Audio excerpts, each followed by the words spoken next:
Hi, everybody. Welcome to Friday Night Flock Talk. I'm Robin Sullivan of the Leather Elves. So good to be here. This week we are talking a lot about rescue, and we've got the Rockstar Tour coming up. We went through all of our different stops and locations on the tour. We've got the list here of rescues and sanctuaries. I know as of today, we added the Macaw Rescue and Sanctuary with Bob Dawson up in Washington State. So we've got a lot of places that are looking for your help and your support. And the QR code that's on the screen there can be used to get you to the place to donate toys to those guys. These are our sponsors. The buttons keep getting smaller and smaller because we keep getting more and more sponsors. People are super excited about this. A lot of these places are donating product that will be distributed to the rescues that we visit. And then some of these organizations have supported us because we got to get gas for the van, and we got to get the van in the first place. If anybody's got a van that they want to donate, that's, we're more than welcome to take that. More than happy to take that, I should say. But so we've got a lot of great sponsors. These are the boxes. I asked Nick, and Nick put this together for me, and I really appreciate that. Thank you, Nick. You can purchase boxes for at different sizes and different levels. The vinyl level, this is what you'd get if you bought small, medium, or large. There's the gold level, and gold, small, medium, and large. It just kind of increases as you go up the vinyl, the gold, what you get in each package. The platinum, small, medium, and large, these are what you get in those packages. And then the Grammy. And it's, a lot of toys. When I was talking to the Macaw Rescue today, we were talking about we can do them with natural wood if that's what the facility prefers. They just need to let us know. But that QR code will take you where you need to be. So a lot of talk about rescues. Tonight, we're going to talk about what I like to call the day the stars aligned. Doesn't happen all the time this way. But my two guests tonight are Jay LeBeau and Chris Murdoch of the Bird Brains podcast. Hi, guys. How's it going? Hey, Robin. Hey. Hi, Robin. And How we've doing good? and Candy, who you will learn about as we go on. Candy's there with Chris. Um, And you'll so, probably And hear her as we go through. Einstein's here, and Einstein's there. We but don't want to leave Einstein, he's not really in the uh, story, but he's in the video. but he's part of the video, so it's okay. Um, so the first thing I want to clear up before we go any further, because we call this the road trip rescue. What do we call it? Road trip, magical road trip rescue, and the word rescue. So when this whole thing started, I don't know that I would have considered it a rescue. And we can get Jay's opinion as we get to that part of the story. And I see that Carrie Ellen Lorman from Bird Gardens of Naples is on. Carrie is listening and will be commenting. But if there are any typos, it's because she's doing talk to text, because we don't allow her to actually text while she drives, contrary to popular belief. So Carrie's going to be joining in and putting in her 2 cents, or 5 cents, as the case may be. But so rescue is the term that we use. But was it a rescue? Was it not a rescue? We'll see as the story unfolds. So I'm going to start, and then we're going to go to Jay, who's got the next segment of it, and then Chris, who's got the final segment. But it's not the final; it's the next segment. So we were driving back from Parrot Festival, not in the snow this time. For those of you that know, it was, it could have been snow, it could have been nice. It doesn't really matter. It was driving from Houston to Naples, Florida, and we're in Carrie's car, and the phone rings. Chances at Bird Gardens in Naples, Carrie speaking, and this woman says, "My friend passed away last night, and this blue bird has to go." Okay, bluebird. Well, those of you that can see Candy right now, sort of bluebird, but you never know.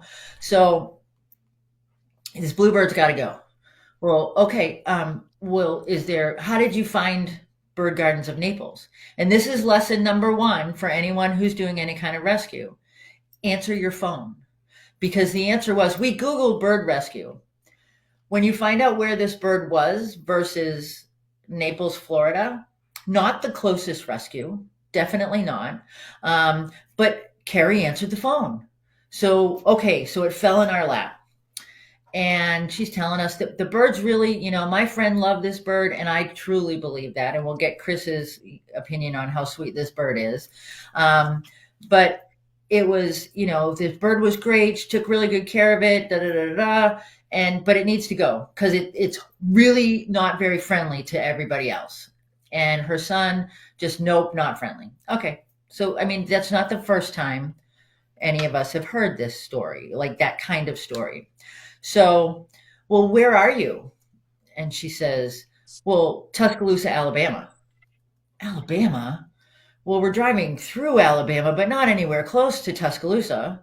So, all right, well, let us see what we can do. We'll get back to you. Hang up the phone. Well, what are we going to do, you guys? We can go home and go to Naples and then go back, and it's going to be a couple days. And I say, but wait, there's Jay. Jay is in Alabama. So I call Jay and I said, hey, Jay, there's this bird and it's close to you. So, Jay, was it close to you? Well, it depends on your definition of close. So I live in Mobile, which is, I always tell people any further south than me, you're in Cuba. And the bird actually it didn't turn out to be in Tuscaloosa, even. It turned out to be in Gordo, Alabama, which is like just because there's a post office there, it has a name. And it is northwest of Tuscaloosa. So it's in Alabama, but it's almost in Mississippi and it's almost in Tennessee. So, let me stop you first. One quick thing. You're not a rescue, right? That's not what you do in the avicultural world. No, I'm not even a big parrot guy. Like, don't let Einstein fool you. Einstein's the biggest bird I've ever owned by maybe 100 or 200 grams. Before this, the biggest bird before Einstein was a cockatiel. I mean, I guess I've rescued in the sense that like Einstein, like you said, it's overused. Like I got Einstein from Rhonda's in Pensacola, and he Mhm. had previous owners, but he wasn't like I didn't save his life. I just adopted him, right? I didn't rescue him. I adopted him. So I guess this would technically be my first rescue. Although on my honeymoon, I did save a pelican wrapped in fishing line. So Oh, maybe this is my second rescue. That one was Chris, I don't know. scarier than this one. Is he really this nice a guy? Like, should we believe this? Or I have a picture of that. Well, I I have a mean, picture of that. he did go out of his way to get beautiful bird to me, so I'm going to lean more towards the nice guy. Yeah. okay. All right, go ahead, Jay. Sorry. So, at Mobile, Gordo, not super close. It's about 4.5 hours, and that's uh, if you're not afraid of Alabama state troopers, which I generally am not. You better hope there's none listening, but we're going to go with they're not. If they are, they're bird people and they'll support the plan. They're good. There it is. There it is.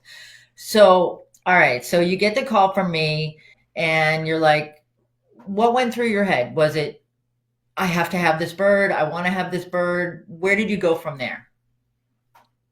So my first thought, I think I said it to you. I was like, I'm inclined, you called me and you said, "Hey, this lady just passed away. There's a blue and gold macaw." I think you had figured out that it was a blue and gold macaw, or you thought it might have been by then. And it's in Tuscaloosa. And our car's full. We're in the middle of this, and we'd already been talking, so I knew you were on your crazy road trip anyway, and you'd gotten stranded like actually like 20 miles from my house, but might as well have been the moon because we got 10 Yeah. inches of snow. But so my first thought was, I think I said, I'm inclined to just take this bird. And then I thought about it for like 35 more seconds and was like, I think I'm inclined to stay married. Um, so we're not going to do a surprise macaw without permission. But then my next thought was, I got to go get this bird. Uh, I'll figure it out. Right. My wife Mhm. is pretty used to, hey, I got this weird cockamamie bird thing going on. It'll work out. Don't worry about it. And she usually trusts me. Yeah. And that's the thing. I mean, we were like, okay, Carrie said, immediately, just I'll go back. We'll go back to Florida because I had a flight to catch. We'll go back to Florida and then I'll come back on Thursday, I think it was, whatever day. I don't know. Tuesday, Thursday. The days all run together when you're on the road. This was on And Monday when you called me. Yeah. yeah, and she's like, I'll go back. I can go back. Okay, well, we'll do that. And then after talking to you, we went from there. So, what was the next step, Jay? So the like I said, I called my wife and basically she green lighted, you can have the bird through the weekend. And then I started trying to figure, and I'm working, right? But I tried to figure out like, all right, what am I gonna do next? So then I got the guy's number from you and called the I I don't he's not really the owner because his mom was the owner, but I mean the surprise new owner. So his mom had passed away the night before. So, hi, I'm Jay. Very sorry for your loss. I'm going to help you with the bird. And, I asked, what can you tell me about the bird? And he says, it's a blue and gold macaw. I think it's a girl. My mom thought it was a girl. And I said, well, where are you? Where's the bird? He told me that. And then he said, yeah, I said, are you able to, we didn't know anything about the bird, right? So I said, are you able to handle it? How old is it? And he goes, well, it's between 4 and 6, I think. And uh, I think it eats cat food. And, as far as holding it, he said, I distinctly remember he said, I won't even attempt it, Right? So, is so how, that's is the how thing he too. phrased it. I mean, and you hear that, right? And I know Carrie hears this all the time. It's this evil beast that will consume, body parts. And you're like, oh no. Right. But you got to go, is this because this guy isn't a bird guy? And his mom probably had the phenomenal relationship. And now he's like, the bird doesn't know what's going on. And, who is this guy that now wants to reach inside my home and grab me? It doesn't make any sense. So you got to kind of take that with a grain of salt. So, did you wear your like big electrical gloves and stuff, like your welding gloves when you went? No, No, well, there's a little more to it than that. So one of the next things I did, so Chris and I, obviously we podcast together, we talk about birds almost all the time. He's definitely my best bird friend, right? So if I'm gonna get a surprise macaw situation going, then I'm gonna text Chris, right? And I think I might have texted him and then said, hey, you got time for a chat real quick? And I called him and I said, hey, you're never gonna believe what's happening to me today. And he goes, I said, I'm getting this macaw and then I don't know what I'm going to do with it. And he said, dude, you're never going to believe this. I've been looking for macaws for the last couple weeks. My wife has like soft okayed a macaw. And so I was like, oh, cool. You're getting a macaw. So we started there. So, and then the next thing I had to do was figure out how to ship a macaw, right? So I've shipped plenty of finches, some real small hookbills like borks and teals and stuff like that, but never had I shipped a bird even close to macaw sized. So my only previous experience with macaws is actually in high school. I helped hand feed a blue and gold, but that was 20 years ago almost. So I'm like, I'm calling the I called y'all back. I called you and Carrie Allen back, and y'all had advice on how to do it. And uh, got Buddy Waskey's number. I didn't end up calling Buddy because I had seen like large shipping crates before. I figured I could figure that part out. My next call was to Delta, and I said, hey, I want to ship a blue and gold macaw to Utah. And they were like, yeah, no problem. What airport? And I was like, well, I'm in Mobile, so what's the closest one? She goes, oh, well, Pensacola or New Orleans. And I was like, oh, great. Um, I'll schedule this flight. I had to be in Atlanta the next day for work. So I was like, I'll go to Atlanta, work all week. On Thursday, I'll take the long way home, snag this bird, and on the following Monday, I'll send it out of Pensacola, which is 45 minutes, hour from my house. And the lady goes, oh, well, you can't do that. And I was like, well, why not? Well, because of this snowstorm, all the airports on the Gulf Coast are not taking live animals for the indefinite future. I can't give you a date when they'll be back open.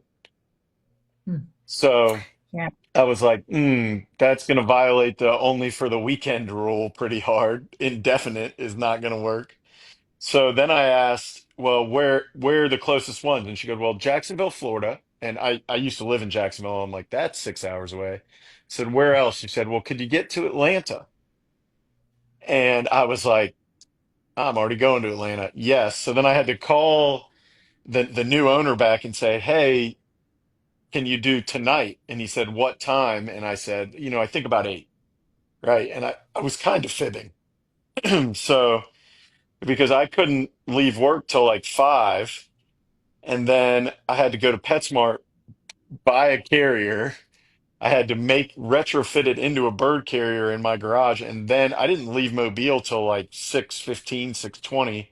So by the time I got to Gordo, it was almost 11 o'clock. It was like 10:40 p.m. And I've got to be in Atlanta for work at 9 the next day. Um, so yeah, I mean, that part of it was a lot of moving pieces, but drank some energy drinks, which Chris paid for, and and got to Gordo. Should also mention this house where this bird was on a dirt road out in the middle of nowhere. It was foggy, it was pretty dangerous. No cell service, so the GPS was a bit of an issue. But I finally got there, and when I got there, the guy was sitting in his car outside of the house. He wouldn't even go in the house with the bird. Wait, I have to So I interrupt you was, first. When yeah.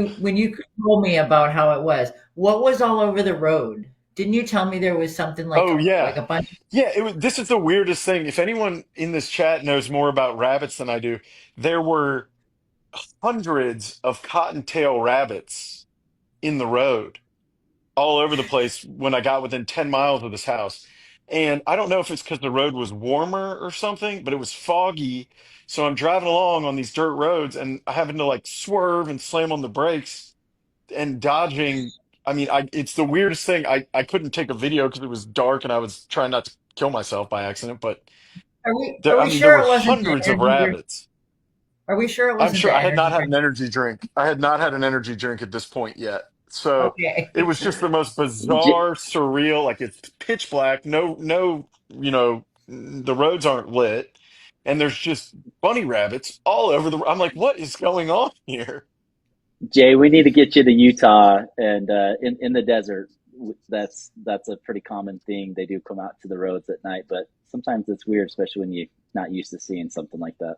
Yeah, I had never seen that before. Crazy. So I'm just like, okay, what like in my mind I'm hearing like the Deliverance banjo music. I'm like, what am I getting into? I'm like I'm up in the hills and there's rabbits everywhere and it's foggy and dark and like Freddy Krueger's gonna get me. I'm not even gonna get to the bird.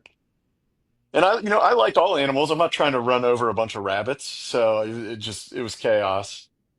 Um, but so I get to the house and the guy says he said something like, "Are you ready?" And I was like, oh gosh, like I'm gonna get all the way out here and just lose my thumb to a blue and gold macaw and call it a night, you know?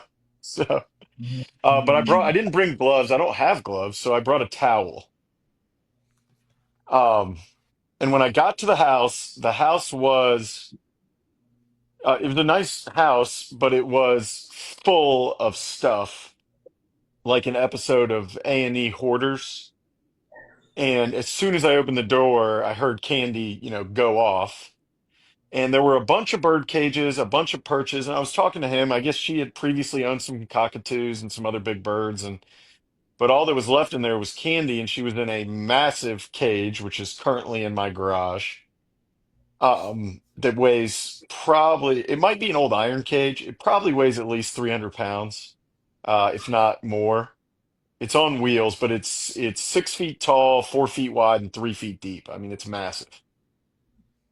And Candy was in there. She seemed healthy and alert, but she was out of water. And I asked him, we had determined that we thought she was probably on pellets and not dog food. But I asked him, what pellets, and he said, I don't know. And he held up like an old pretzel jar. And he said, these are them. And they were just in like a Hanover's pretzel jar. And he was like, I think they're old and sour. We ran out of the good ones this morning. So that's where we were And at. And no slight on the son. I guarantee you, he wasn't a bird guy, had no idea how to do this, but knew that this old pretzel jar had what his mom was feeding the bird, and the ones that the bird liked were gone.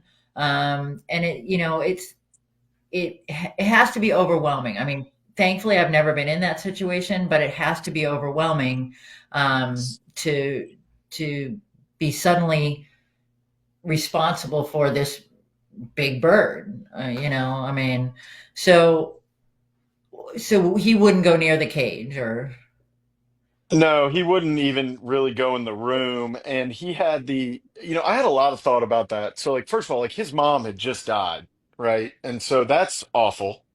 I love my mom. That would be horrible. And then now he's got to deal with this burden. He has two brothers, but I never saw them. And he also told me as part of this conversation he had lost his father-in-law a few months ago. So he's just going through it. And Candy was shockingly loud, even for a macaw. If you got within 10 feet of the cage, she was just going crazy. And there was a big pile of poop in the bottom of the cage, probably 6 inches high. And so we're thinking that the mom had had a prolonged illness and then been in and out of the hospital, etc. So we're thinking that prior to the illness, Candy had, and apparently I still haven't seen those, Robin, but you said you had. There's old videos of her and the mom, being like almost too familiar, right? Like sleeping in the bed together and stuff. And we're thinking that she had not been out of the cage since mom had gotten sick. And they had mm-hmm. just been putting food and water in there. And so Candy was probably going a little crazy, is my guess. Mm-hmm. Did she have toys and But stuff? I don't want to she had. paint a picture of a horror show. I don't. I mean, No, no, I don't think this was abuse. I mean, I think you're probably in a neglect territory, but I don't think it was intentional neglect. I think, she had one person, they were the mom and Candy show, and then Candy, mom got sick and couldn't take care of herself, let alone Candy. There were a bunch of toys in there. Some of them are old and rusted. And there was a lot of feather mutilation going on, which Chris has almost resolved now. But I just think it was a case of just like a very loved bird, but at a certain point, if you can't get yourself to the bathroom, how can you take care of a bird? right, right. Um, yeah. So then the next thing was, okay, well, how do I get this bird out of the cage? So the first thing I did was take the towel and open the cage, which again, I mean, she's being so loud that it's hurting my ears. And put the towel up to her to see if she would attack the towel. And she was, shaking with fear, cowering, and doing the mouth open, like I'll bite you thing. But she Hmm. never bit the towel or me.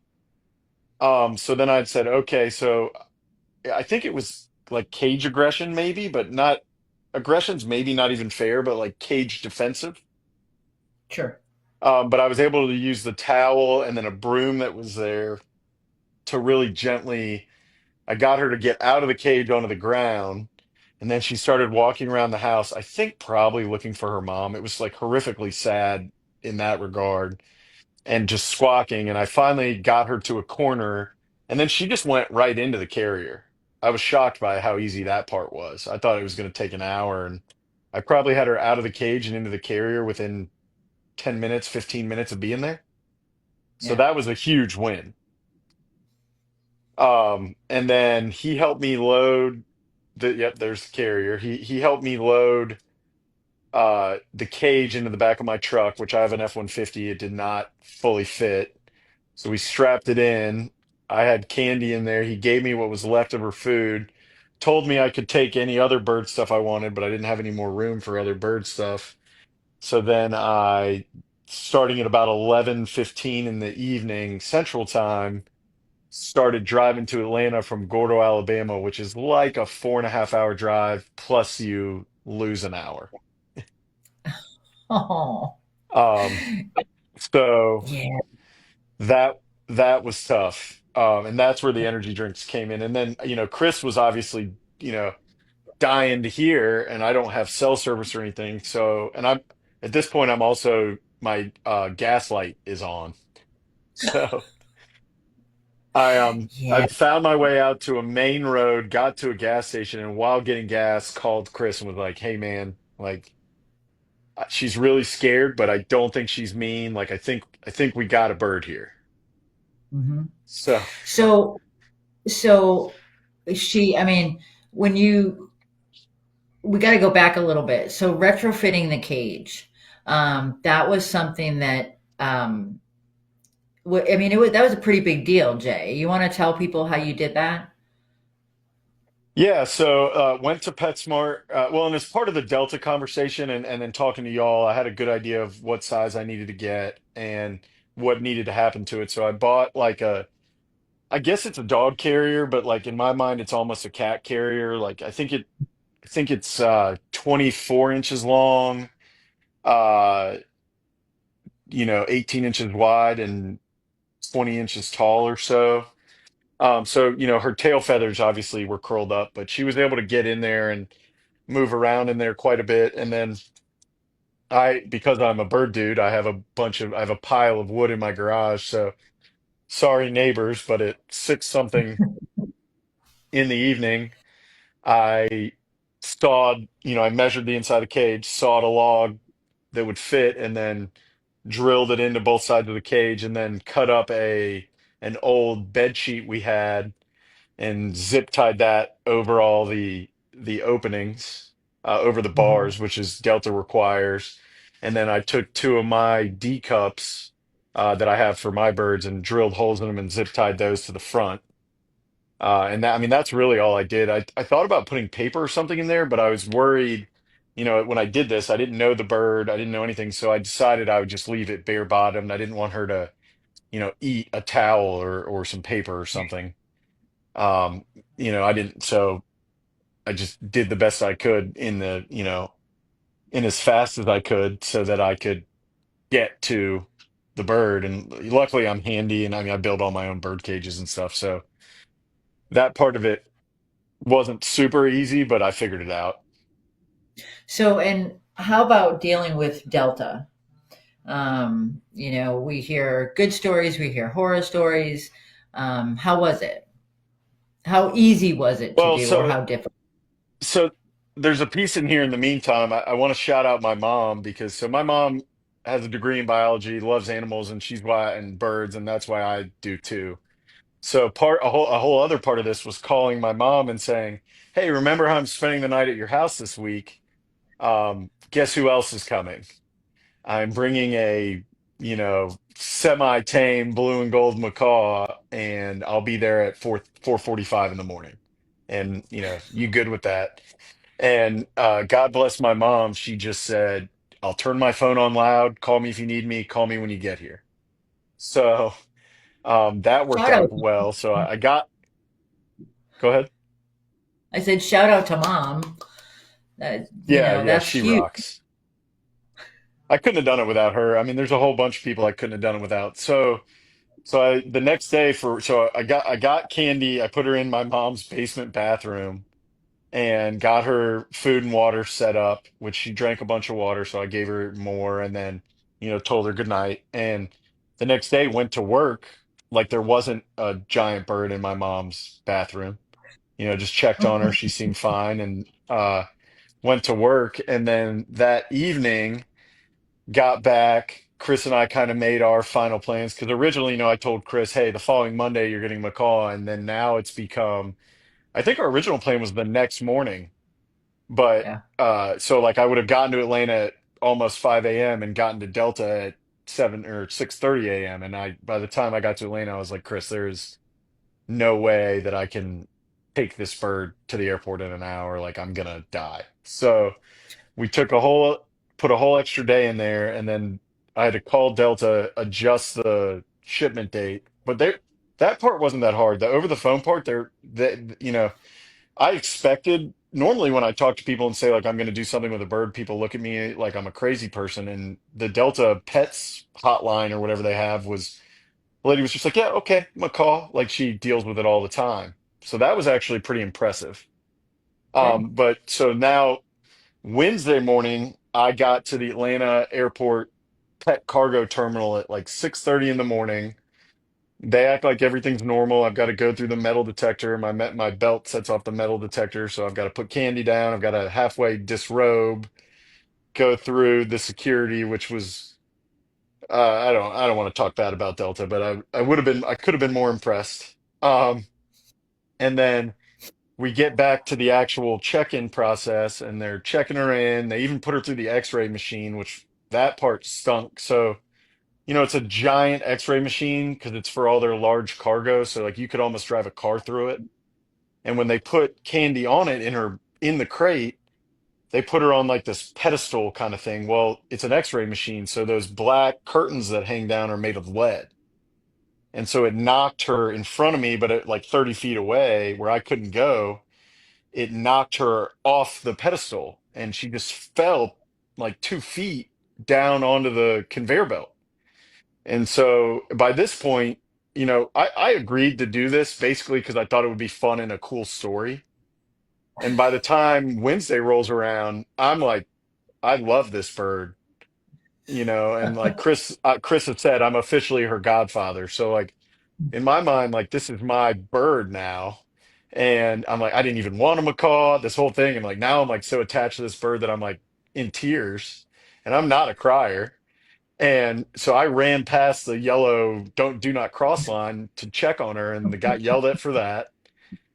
But I think it also caused the Delta people to realize like this guy really cares about this bird. And the Mhm. next little hiccup, I think it saved me. So there was another person there shipping a chipmunk to a zoo in Wisconsin, and they get rejected in front of me for like paperwork problems.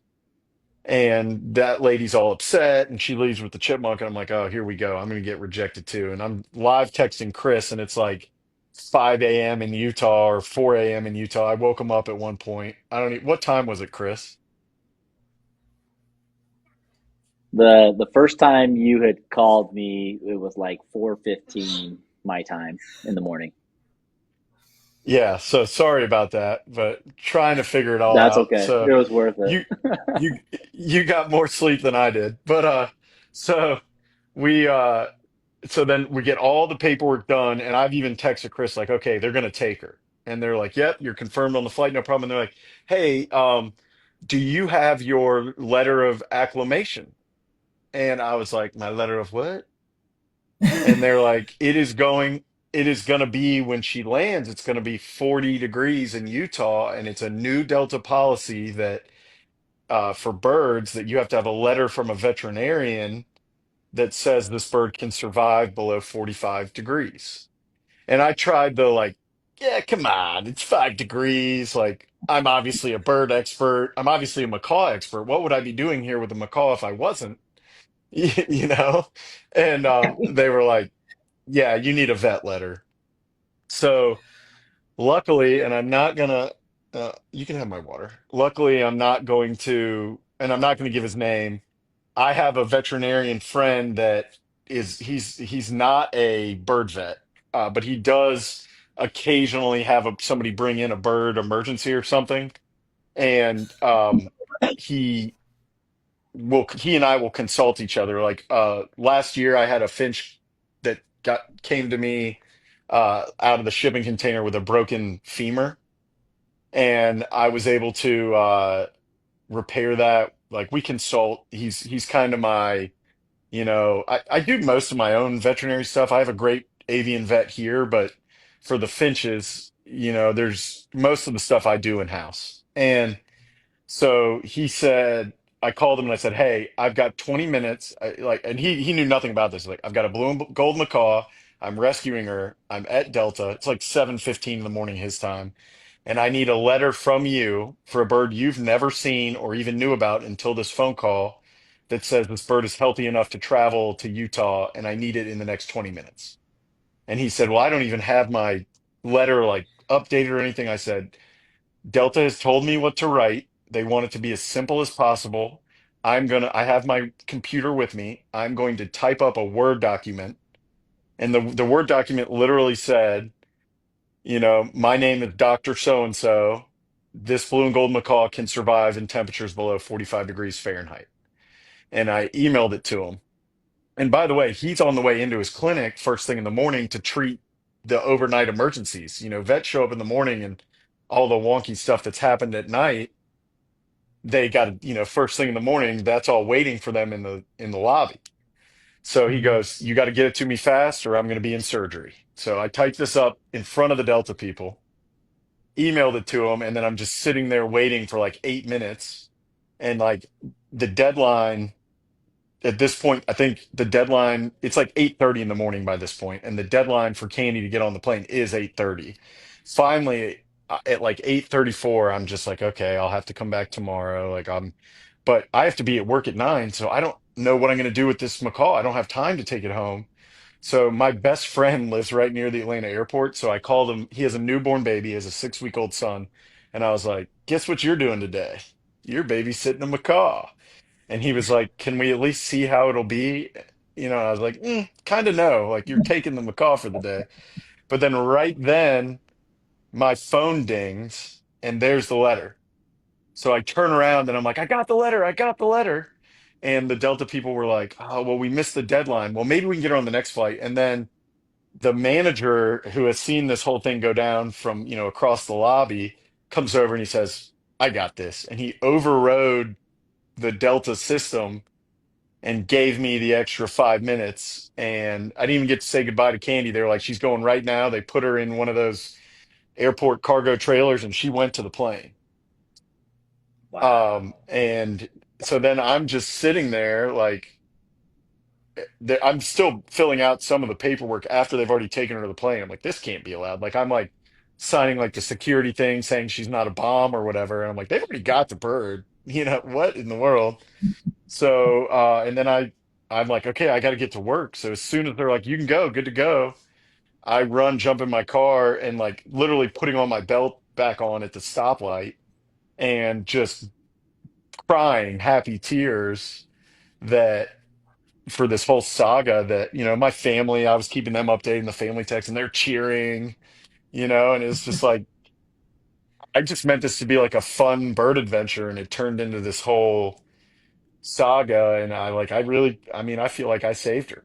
I do. I mean, it You was did, fun, and the, but it the was, the fact that you managed all this. I mean, I've got people on here who, like Jody, who deals with shipping macaws on a regular basis. I hate dealing with Delta, and it's what you did was no simple task. I mean, it probably felt like a lot while you were in it, but it's even bigger than what you really know. So thank you.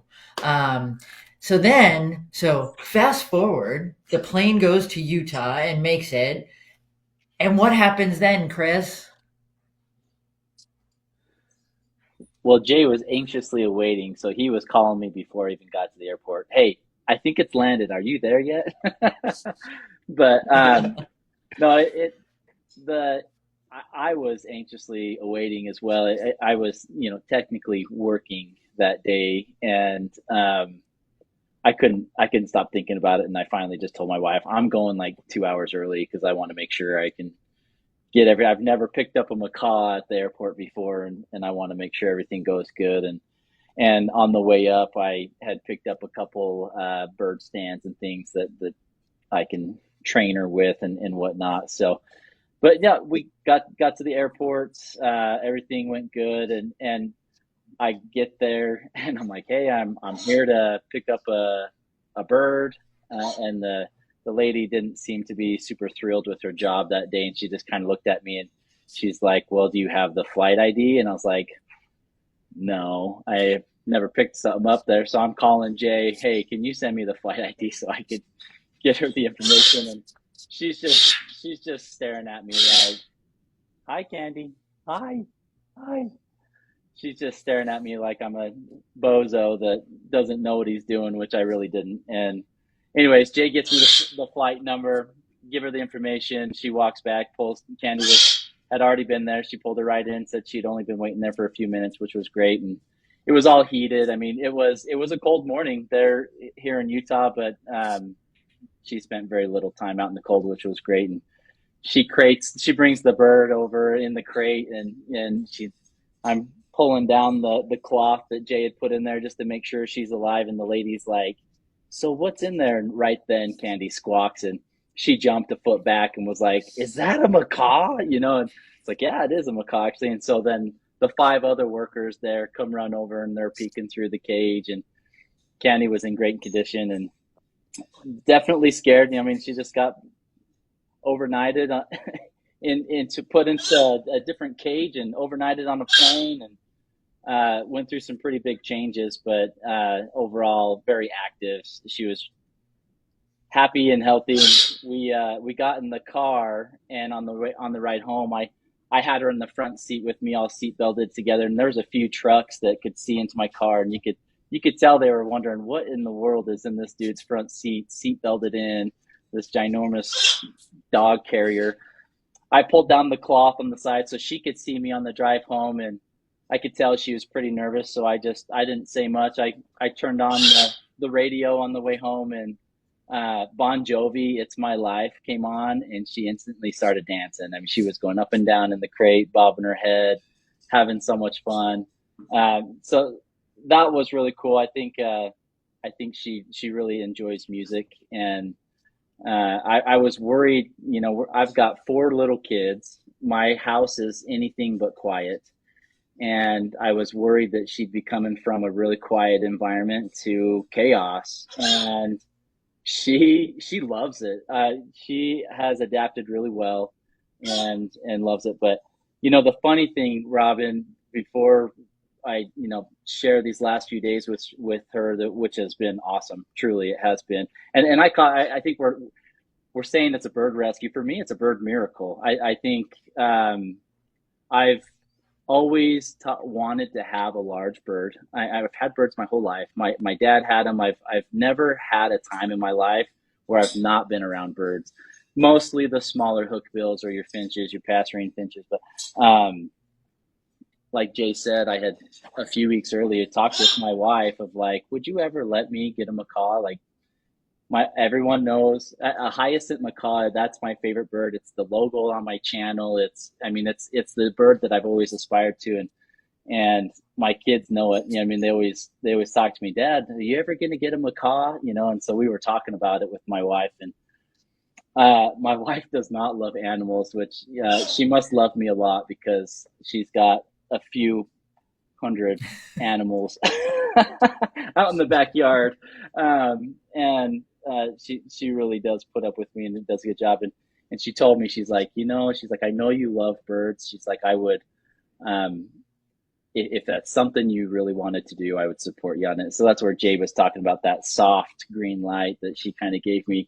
Little did she know that Jay would be calling me a week and a half later when Jay texted me saying, "Hey, can you chat?" I was in meetings at work, and I was like, "Yeah, let's do this." I hurried and jumped out of my meeting and called him. I was thinking it was like an update for our upcoming podcast, some topics that we're going to want to do. And he's like, "Hey, man, short story. I think I got a macaw here. Would you be interested in it?" And I was like, "I have nothing ready for a macaw. I don't even have a cage. And I said, "Well, let me chat with my wife. Let me get a green light before I give you a green light. Make sure everything's okay there." And so I quickly hung up with him, and I actually, before I called my wife, I jumped on. We have a local. It's kind of like a local Craigslist. It's called KSL here, and I jumped on looking. I was like, "Man, maybe there's someone that's selling a big cage that I could try and get to, at least temporary, to get this macaw." And literally 20 minutes before, someone had posted the cage that you see here for free because their blue and gold macaw had ended up passing away of old age, and they were getting rid of the cage. And I called up this gentleman and said, "Hey, I actually am potentially getting a blue and gold macaw. I would love your cage." And he just got tears in his eyes, and he was like, "That's exactly what I would want." He's like, "Nothing better to bring that to your home." And so So that helped me to convince my wife a little bit more, saying, "Hey, I've got an opportunity for a bird to come. We pay for shipping to get it here, but other than that, it's a bird that needs a home." And our names came up. And by the way, I also found a cage that's free that is about 20 minutes from our house that I can go pick up today. And she just kind of sat there and quiet, and I was like, "Oh no, she's gonna say no." And she said, "My first inclination is to say no, but I know this is what you want, and why not? Let's try it out." So I got the green light. I instantly called Jay back. I said, "We're good to go, man. Let's do this." Um, and those next few days were they seemed like 2 weeks waiting for Candy to come. I was really excited, and went and got some supplies and stuff that you can kind of see there in the back, and some toys for her to make sure that she's coming to a good, open, and inviting home. Where our room, we've got a big window here in the daytime, so it's really light and whatnot. So I just was super excited when picked her up at the airport. We brought her home. She was really scared and super nervous, which I was to be expected. I told my family, I said, I'm expecting very little interaction with Candy the first week, just to let her get settled in. We want to make sure that we're not stressing her out. We want to give her a warm environment that she can feel safe in. And by the second day, my wife was holding her, petting her, playing with her. She prefers women, which makes sense, right? She had a female owner, and I doubt there was very many male figures in the home constantly or consistently. So she did not like me or any other male that came in to try and talk to her. I'm giving live updates, daily updates to Jay, saying, I'm going to change that. I'm going to build some trust with her and build a relationship with her. I actually was really happy that she liked my wife, because my wife was the one who needed convincing. And so it was nice that she's letting my wife be the one holding her. And she really does. She truly, when my wife comes in the room, it's like this, but I'm going to fly off the cage for you to hold me because I want to be with you. It is really cool. And yeah, there's an awesome picture there. That was the first day right there. So on day 4, I was able to get her to let me pet her. And so that's me building some trust and some relationship with her. I spent many hours the first few days just doing some target training with her, giving her some treats, just building that relationship. And I think she had a good home, Robin. I think she is a socialized bird. She has a really large vocabulary. She says a lot of words. And usually it's when we leave and she says quite a few of these words to get us to come back into the room, which is great. I'd rather be that than squawking really loud. So, so she's got a really large range of vocabulary. She does step up. So I think her owner did love her and take care of her. I think just unfortunate events with her health is what put Candy in this situation. And I'm just super thrilled that we were able to get her here. And she was, the first few days, she was chewing through her feathers pretty quick. Unfortunately, I think just stressed from the travel, new environment, new people taking care of her now. And these last 3 days, I haven't seen her shred any feathers. And I think she's back to her normal preening. She is molting right now. So she's let me get a lot of the pin feathers off of her head for her on her forehead. That's my wife petting her. She just instantly lowers her head when my wife comes in the room, like, please pet me, please play with me and hold me. And so I'll have tears in my eyes when she does that for me when I walk into the room. But she's getting better every day. It's kind of like, I don't know if you've ever seen, Robin, 50 First Dates with Adam Sandler. That's kind of what it felt like with Candy the first 4 days. I would make some good progress. We do some training. I'm giving her treats. She's settling down. She's getting relaxed. And then the next morning when I come in after lights come on, it's like she didn't know who I was and instantly defensive. Don't come near me. And so I could tell that the son of this owner, I could see why he was a little bit afraid of Candy. But I think she's just not used to males. And now I can come into the cage and she's more excited, like, oh, hey, thanks for coming in. with me, because I have done a lot of target training, I think she instantly wants to go to the training mode. But I also Mhm. try and just give her some relaxation and just play with her and pet her and talk to her and have some fun with her. Oh, baby girl. Yeah.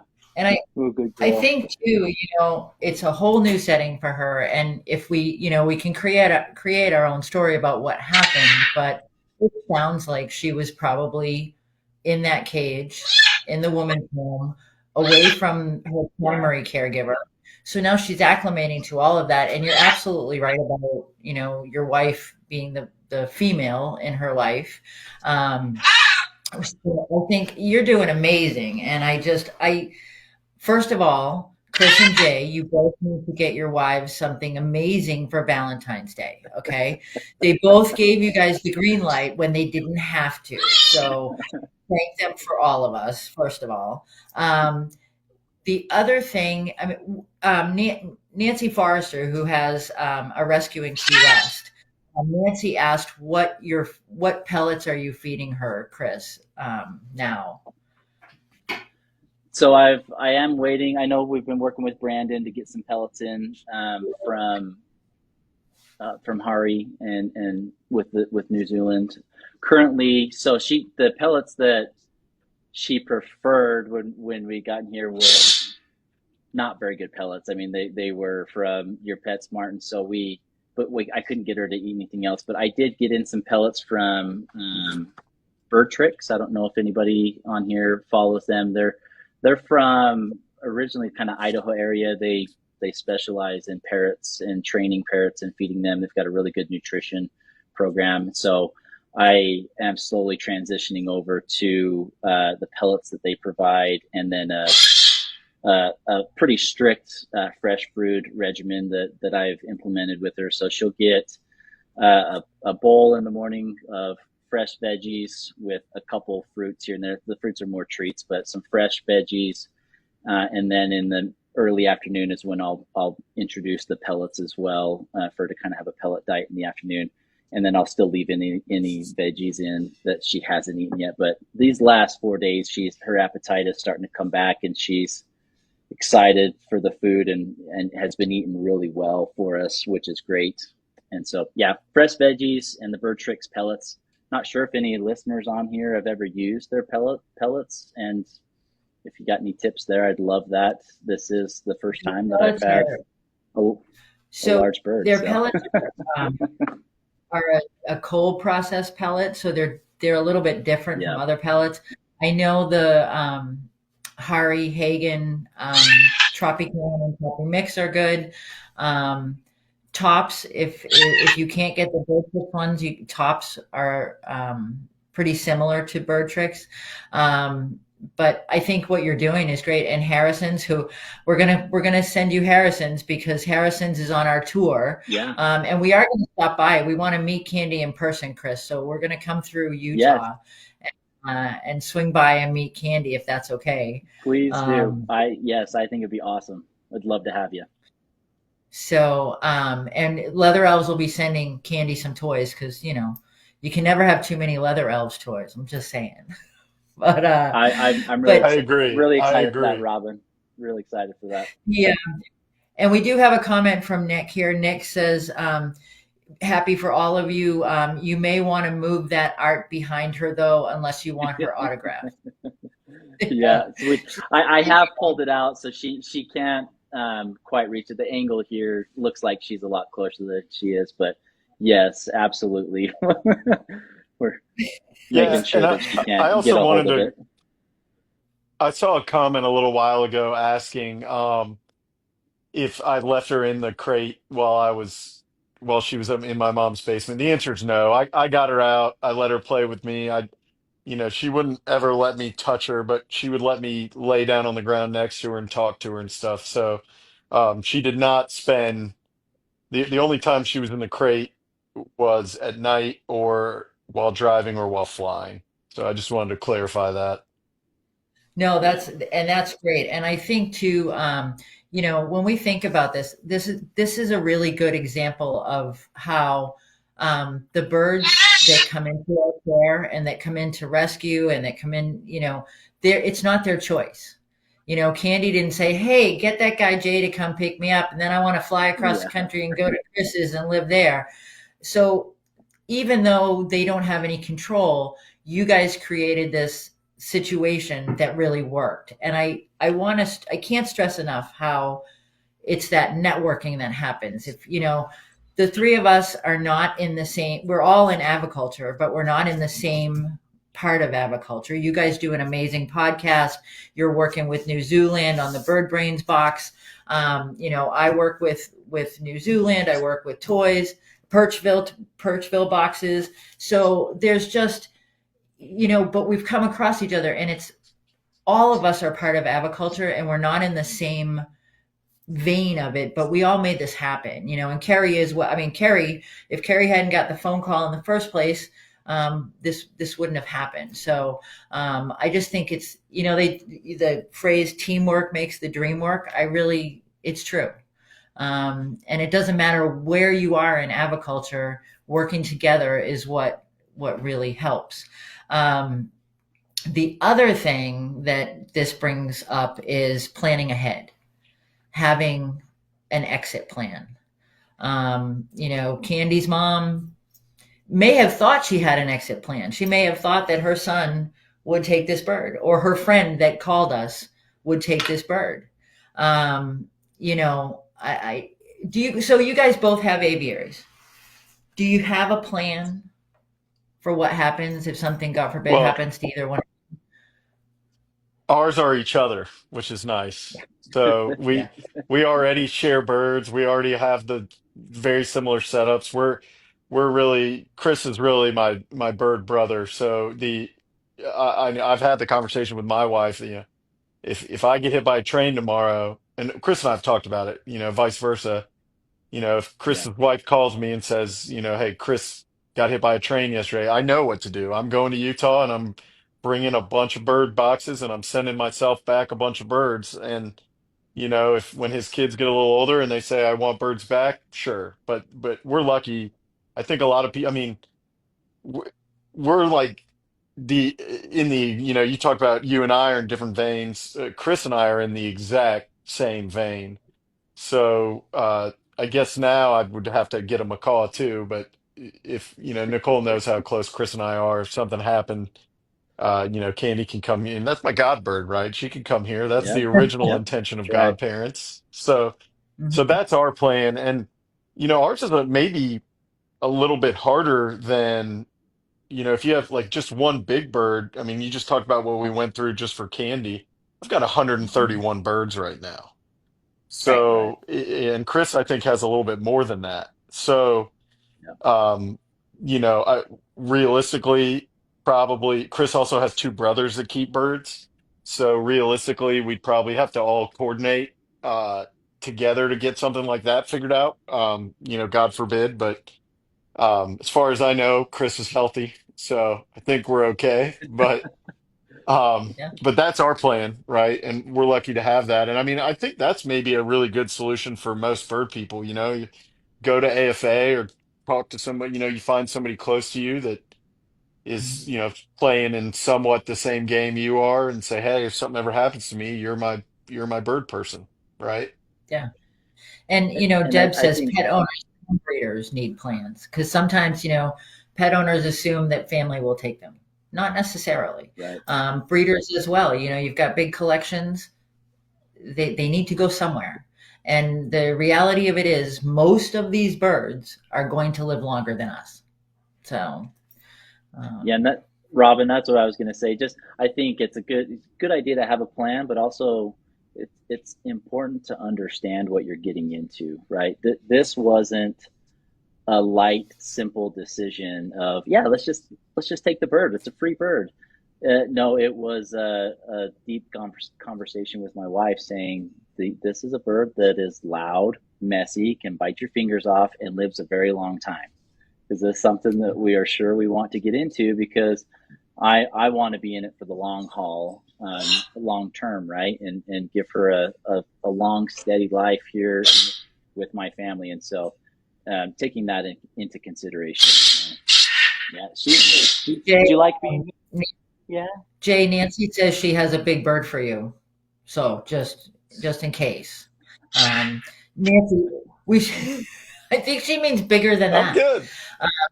We should probably just hold off until after Valentine's Day, Nancy. We want him to still have that lovely wife who will N- give him the green light. So, Nancy, uh, I've got I've got three kids under five. I've already got 131 birds, and my wife was all state in two sports. She can fight.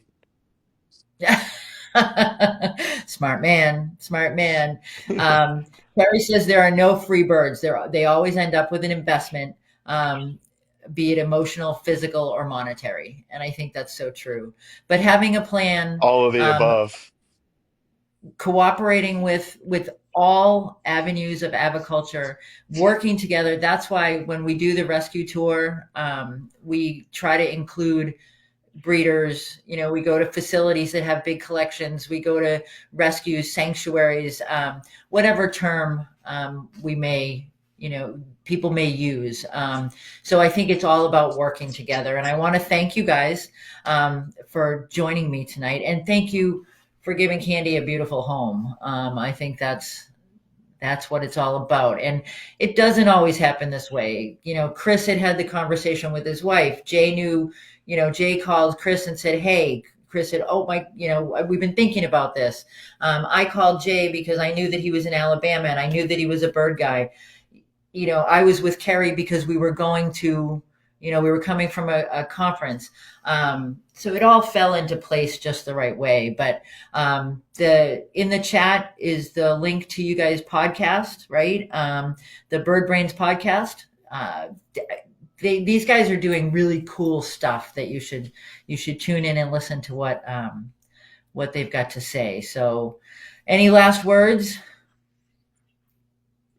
Thank you. Thanks for I having mean, us. We love sharing this story.